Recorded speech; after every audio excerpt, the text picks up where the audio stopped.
Hey guys, welcome back to the channel. So today I got a rant video slash engineering fail, whatever you want to call it. So what we have in front of us is a Ford Taurus with a 3.5 liter. Now, the customer came in and he said he wanted his transmission fluid checked, and he said he was unable to check it because there's no dipstick and there's no information on how to check it on Google from what his research concluded. So he had called a Ford dealer before he brought it into me, and they told him it's a non-serviceable transmission and there's no way for them to check, but they can do a service on it, which is a power flush, and it would cost the customer somewhere of around $500 or $600 to do so. And after he heard that, he decided to bring it to me and have me check it out. I went ahead and did my research on this, guys, and this car does have a port where you can check the fluid, but it's unfortunately not in the easiest place. Now, this is where the engineering failure happens. If you guys look at your engine, you can see you have a dipstick here. Now, that's for the engine oil. That's actually fairly easy. You can get to it very easily. Now, in this scenario, this car is a front-wheel drive, so the transmission is actually going to be on this side. Now, I would normally expect for there to be a dipstick somewhere back here or somewhere, along here, poking out. And there is nothing that indicates there is a dipstick here. But if you guys kind of look here where I have my light underneath the air box, you guys will kind of see a cap there. And that is where you check your transmission fluid and or fill it. Now, this is a really bad design, guys.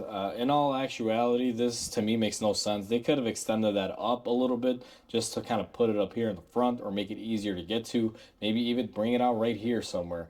But they didn't. They just got lazy and decided to leave it at that. Now, this is a really bad design in the sense of to check most modern transmissions and to make sure you have proper fluid level, you got to get these things hot around 180 to 200 degrees. And I looked at the spec for this car. That's what Ford calls on this. They want you to check it between 180 and 200.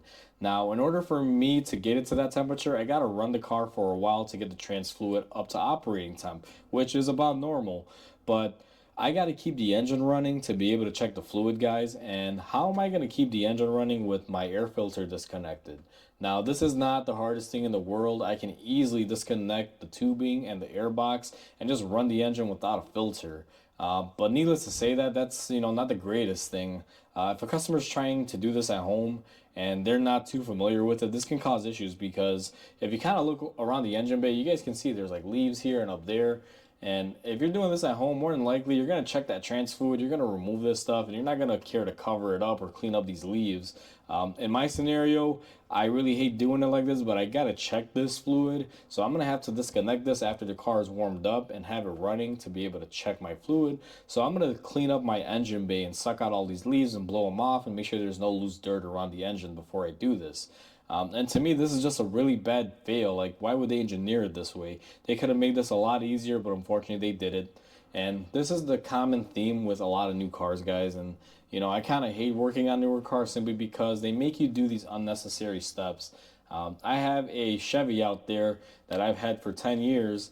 And, you walk up to it, you got a trans dipstick, pull it out, check it, you're good to go, and easy peasy. But in this scenario, they decide to make it very difficult.